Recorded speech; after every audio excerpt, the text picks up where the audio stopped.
Ampuliriza omulungi, nkwaniriza mu katabo kaffe nkyalira Walumbe Ettanda.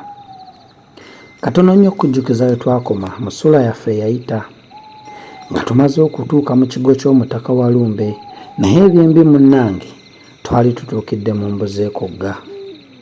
Mu kkomera mwe baatusse enjala yali etuttiramu nga tetumanyi kiki kinaddako era nga n'ekinaatutuusibwako tetukimanyi.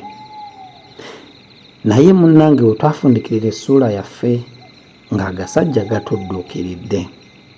Nkwaniriza mu ssuula yaffe ey'e14 eggalawo akatabo kaffe tutuuka mu maaso ga Walumbe. Agasajja gagenda gatuwalaawala nga n'okutukuba kwe gatadde eno nga bwe gatutomeza ebisenge, teekako n'ensambagire ze bagendanga batuwa, wamma ggwe okutuuka mu maaso ga Walumbe nga tuli Megaya gyennyini. Twatuusibwa mu gusenge ogunene ennyo mwe twasanga Ssenkaggale Walumbe ng'ateredde entende era ng'ogusenge gwonna gukubyeko nassisi w'abantu aba buli ngeri era nga bonna basirise beccekkerere. Walumbe yali atudde ku katuuti era nga ku katuuti ako kwe kuli ogutebe gaggadde ye kennyini mwe yali atudde. Abantu abalala bonna baali batudde wansi era nga beewombeese bulungi nnyo. Olwali okutuusibwa mu kisenge kino, abajaasi baatulagira okutuula awo wabbali kubanga mu kiseera ekyo baali bagenda okumwanjulira abasibe abaali baggibbwa emagombe. Twali tukyali awo nga ffembi tetumanyi binaatutuukako. Twagenda okulaba nga Walumbe agolola omukono ng'abaako abantu baawenya okugenda gy'ali. Twagenda okulaba ng'abajaasi abaali bayimiridde mu gusenge gye gwali gukoma baggulawo ogujja ogunene nnyo. Olwo abasibe abaali bavudde emagombe ne balyoka batandika okuleetebwa nga baliko n'ebiwalala. Baayingizanga bana okujja mu maaso ga Walumbe era baaleetebwa batimpulwa ng'ensolo, anti basajja battu n'owulira bwe bawologoma. Wano munnange Naaka ng'amaziga gamuyitamu. Nze nno ng'olompejja wejja buwezziwezzi, anti nga n'amaziga gambuze, wabula nga nninda kimu kufa kukka. Newankubadde ebiseera ebimu nabanga n'essuubi ery'okuwona ekibambulira kya Walumbe, naye mu kiseera ekyo lyanzigweramu ddala era nensigalira kusaba lugaba atwebase n'emirembe. Nagenda okuwulira nga ne we nali ntudde amazzi gampitamu. Twali tukyali ku ebyo, twagenda okulaba ng'abasajja abaali bawerera ddala nga 8 bajja batembetta n'oguntu ogwabaggyibwa ng'ekinu, naye gwo nga gunene nnyo ne bagutuusa mu maaso g'omumpembe. Nze mu kulowooza okwangu nalowooza nti mwalimu mwenge gwa Walumbe, anti olwo nga nkyaluyita lwa mannyo weno. Abasajja bwe baamala okussa awo fa nga bwe baaguyitanga ne balyoka baddayo. Twagenda okulaba nga buli omu akomawo n'ekisa ekiwanvu ennyo ng'era byonna bitemagana butemaganyi. Awo ne mmanyira ddala nti obudde butukuliridde. Wano Walumbe yayimuka n'abaako ebigambo by'ayogera n'eddoboozi ery'omwanguka. Ebigambo byennyini saabiwulira bulungi kubanga ekiseera kye nalimu kyali kizibu nnyo era mazima ng'omuntu toyinza na kutegeera kiriwo. Walumbe olwamala ebyo byonna, abantu bonna abaali batudde ne baddamu mu ddoboozi eddene nnyo nti amiina. Abasajja bali abaali bakutte ebiso nga weebali beeswanta bweswansi era nga bayimiridde butengerera. Kyazira Walumbe kutuula wansi, abasajja abaali bakutte ebiso ne bagwira abasibe ekiyiifuyiifu ne batandika okubanogako emitwe, anti nga balinga abatema empommopu ku matooke. Buli mutwe ogwagwanga ebbali ng'ogwo bagukwata nga bagusuula mu ffa. Nze bannange nali sirabanga lunaku lwa kikangabwa ng'olwo. Buli basibe abaatuusibwanga mu maaso ga Walumbe ng'ab'emitwe gigwa mu ffa. Awo nga Walumbe obusungu obumuliko tobulabanga, eriiso nga limukirako erya Nawolovu okutunguka. Buli kasaayi akaamusammukiranga ng'akaakakombawo. Eddiiro lyonna ne lifuuka musaayi mwereere era ne gukulukutira ne mu bantu yonna gye baali batudde era naffe abaali okumpimpi nga ffenna tutudde mu kitaba. Olwo munnange Naaka yali takyategeera era ng'asigadde kiwuduwudu. Siikulimbe nti ebintu byonna ebyali wano nabyetegereza kubanga mu mazima ddala ne bwe wandibadde ggwe kennyini wandirabye bitono.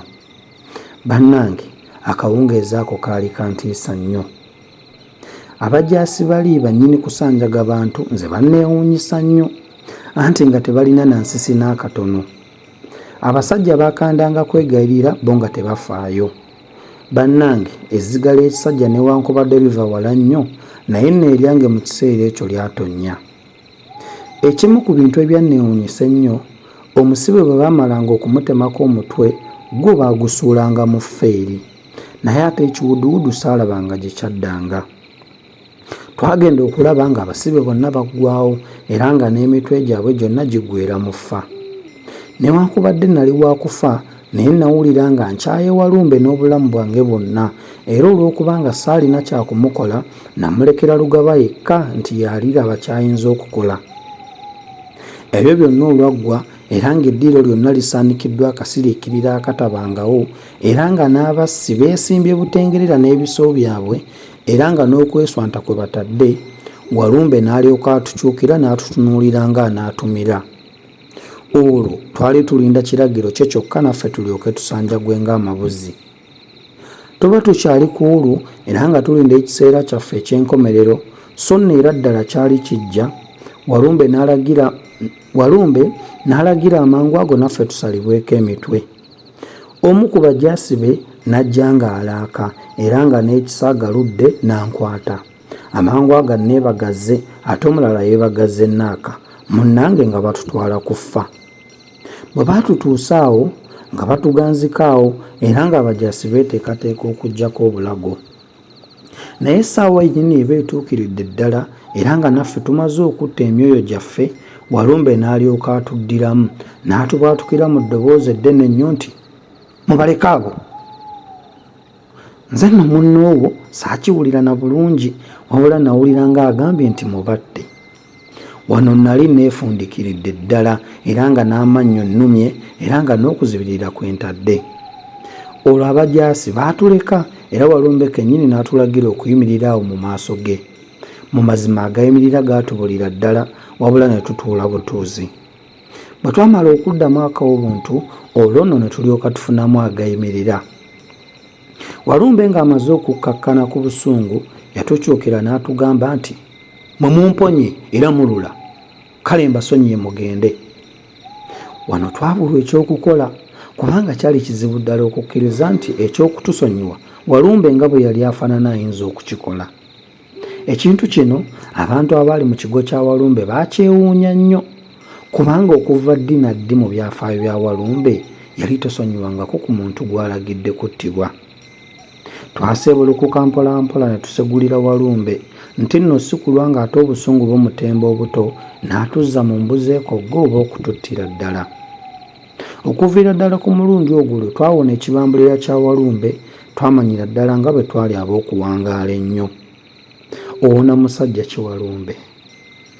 Mwenno bannange muwulire naye teebereza Naaka nange abaamukubirako ddala agaffe.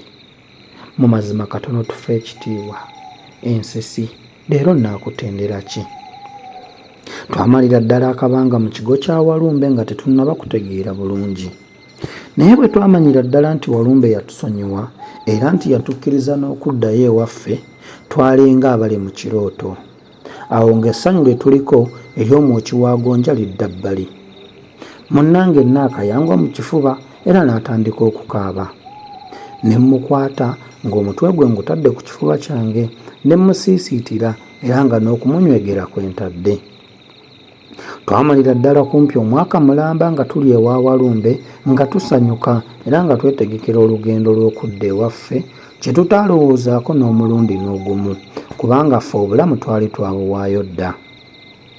Olunaku lwali lumu oba nno lwakya lutya, fembi nga tumaze okubijinnuka obulungi, akasana akabireebire kaali keetadde bulungi ne tulyoka tusiibula okuva ewa Walumbe Ttanda era eggendo ne tulizza gye batuzaala. Ampuliriza omulungi, nkwebaza okubeera ng'otambudde nange okuviira ddala we twatandikira akatabo kano. Bwe tutyo tukafundikidde era okwebaza kudda eri muganda waffe eyatuwandikira akatabo kano J. Sunda Kaddu, era bwe tutyo tutegeeza abanoonya obutabo bw'Oluganda nti osobola okutuukako ku Angelina Bookshop ku Mukwana Arcade oba bookshops ezisigadde ziba n'obutabo buno. So ne supermarkets ziba nabo newankubadde zibuseeramukko okusinga ku bookshops. Bwetutyo tujja kubeera nga tuzzaako akatabo akamanyiddwa nga Kikonyogo olw'abantu abangi abazze bakasaba. Akuume atakumira mpeera.